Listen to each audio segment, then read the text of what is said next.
Welcome to my next Lost.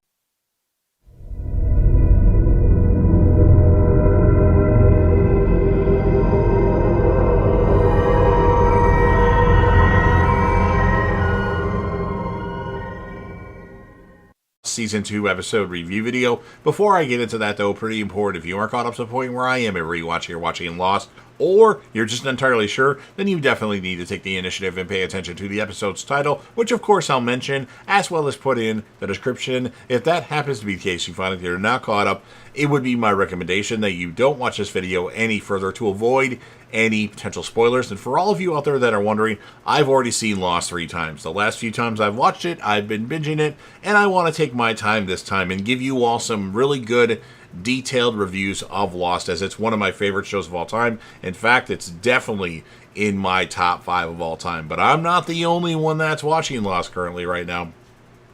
The legendary Crazy Coffee Man, who you see in various comment sections in my videos for Lucifer, Dexter stuff, and Breaking Bad, excuse me, is actually watching Lost for the first time. So join us in the journey and let's discuss this awesome and amazing show together. Keep in mind, Crazy Coffee Man's watching it for the first time, so no spoilers past this episode, although he's probably ahead a couple episodes, but no spoilers just to be on the safe side. So with all that said, this will be Lost Season 2, Episode 16. The title of this episode is called The Whole Truth, and this will be my review reaction recap after just finishing watching the episode.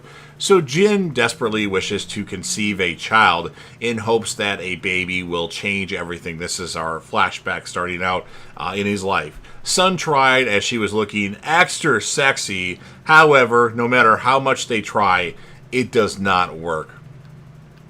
Sun works until she hears rustling from the bushes, so she's on her garden now. She jumps up scared, but it's Jin coming out. He tells her they are going back to camp, especially because she was attacked by the others, and he does not want her to get hurt again. He ruins her garden, saying that now she has no reason to come and work there. Ana Lucia is sprinting on the beach toward her shelter. Outside of her tent, she finds John Locke eating a banana, telling her that there is a man sitting in his hatch, or the Swan Station, who may be one of the others, and Locke wants him out. She says she is the best option because of her experience with the others and her career as a cop. When Ana Lucia asks if Jack knows about this, Locke responds he does not need Jack's permission to talk to her. Rose and Bernard walk across the beach. They argue about Bernard forgetting Rose's birthday. While walking, they see Sun stopping by a tree in pain. They ask her if everything is alright, and she tells them she is just lightheaded and walks away. Back to our flashbacks. Sun takes English lessons from Jay Lee. I'm not exactly sure if that's how you say his name. Her former love interest who left her for an American woman who eventually left him. Jack gets out of the shower in the Swan and finds Locke shaving. Jack is surprised to see him, as he had not finished showering, but Locke tells him that the steam opens up his pores. He tells him they need new blood to motivate Henry to talk, and suggests Ana Lucia. Jack says he will talk to her, but Locke tells him he already did, and she is talking to him right this moment. Henry tells Ana Lucia the story he already told the other survivors. He tells her about his balloon and his wife's grave. Ana Lucia suggests that Henry draw a map to his balloon, and she will look for it. If she finds it, they will believe him. Sun asks Sawyer, who is reading a book, if she may look over the medicines and the medical supplies Sawyer has hidden in his stash. Sawyer calls her Sunshine. Sawyer won't allow her, asking her to tell him specifically what she wants, and she whispers that she needs a pregnancy test. Ana Lucia wants Henry to draw a map. Henry thinks he's dead already, even if he does this. Ana Lucia says, draw the map or things will play out just like you said.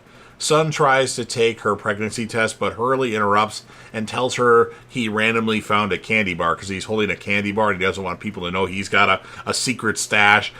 Since they haven't had any luck conceiving, back to our flashback, Jin suggests that they visit a fertility specialist. The specialist tells them that Sun has issues and that their chances of conceiving are impossible. News that clearly upsets Jin more than it does Sun. Back to current time, Ana Lucia is done with Henry for the day as my nose is itching, but wants to talk to him again tomorrow. Ana Lucia approaches Saeed, who, together with Charlie, is building a dining table. She tells him about Henry's map and suggests they go look for the balloon. She tells him he told her because she asked nicely. Saeed says it's at least a day's walk, and she responds that they should leave, thus immediately. Ana Lucia notices the gun that Charlie carries. She tells him he should give the gun to someone who knows how to use it. Charlie responds that, as he recalls last time she held a gun, she killed someone. He decides to give the gun to Saeed. After walking some more, Saeed notices the cliff that was on the map. Sun takes her pregnancy test and waits with Kate for the result. Sun asks Kate if she ever took one, and Kate says she did. After 2 minutes, they find out that Sun is pregnant. What about the fertility specialist? He said that it was impossible for her. Anyway, they consult with Jack whether this test is reliable, and Jack says it is, and it's time for Sun to tell Jin the whole truth. Jack heads back to the Swan or Hatch, and Kate is still unaware of what's going down there. Sun confesses to Jay Lee in our flashback that she feels relieved about not being able to conceive, and confides that she was planning on leaving Jin for America.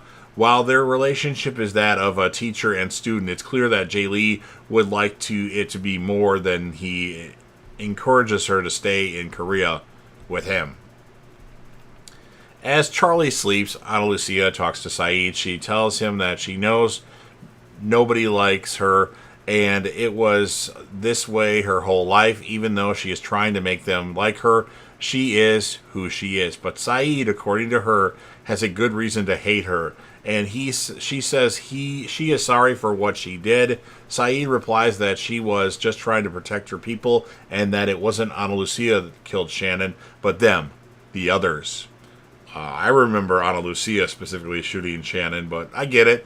He says once they find out Henry is one of them, something will have to be done about it. The next day in the rain, they arrive at the place the balloon was supposed to be at, and they decide that each one of them will search in another section of the jungle.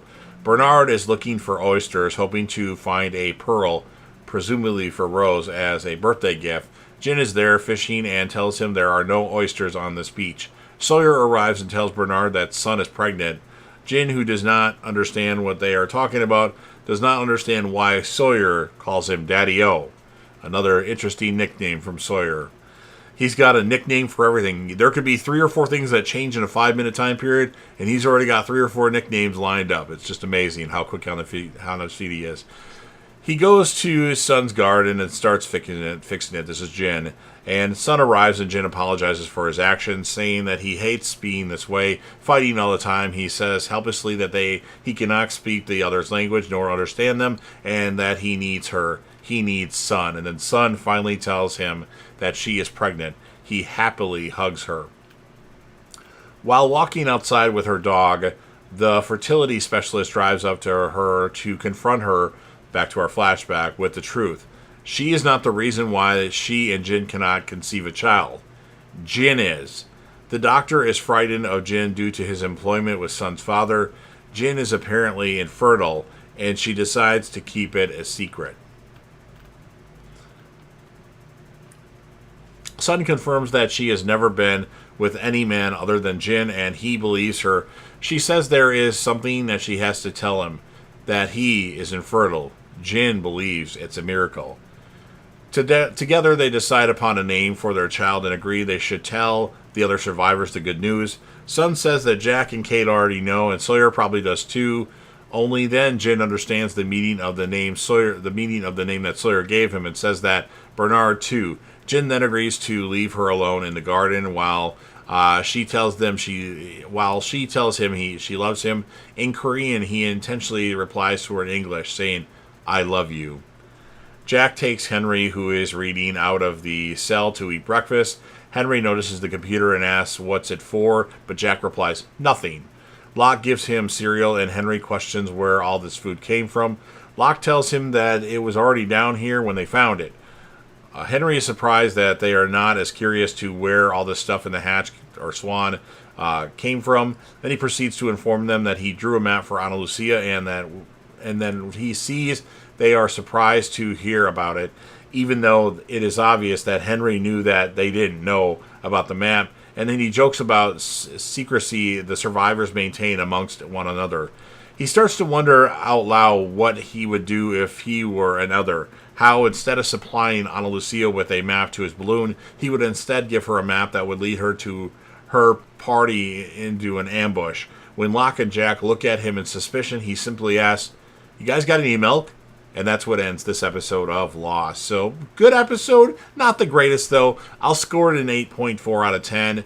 And then the characters of the episode, I mean, obviously this is a Sun and Jin focused episode, so they easily are the characters of the episode. Ana Lucia was pretty good, too. And then small recognition for Henry, whose name isn't really Henry, and we'll find out. I already said something about it, Benjamin Linus. So that's what I have to say about this episode. You've heard all the stuff I have to say. Now it's your turn. If you're a fan of Lost and you want to help me out with this YouTube algorithm, please make sure that you Hulk smash the like button, share the video with a friend, put this video on any one of your social media platforms. Don't forget to sound off in the comment section and interact with me and the legendary Crazy Coffee Man. No spoilers past this episode, but what was your score of the episode? And whom would you give the characters of the episode to? You can do as many as you want. I know it's hard with this show especially. And then last but certainly not least, don't forget to hit that sub button. You're watching the video anyway. Subscribe to the channel, join the team, show your damn support, and be a part of something special. And you never know what you're going to see on JDev TV.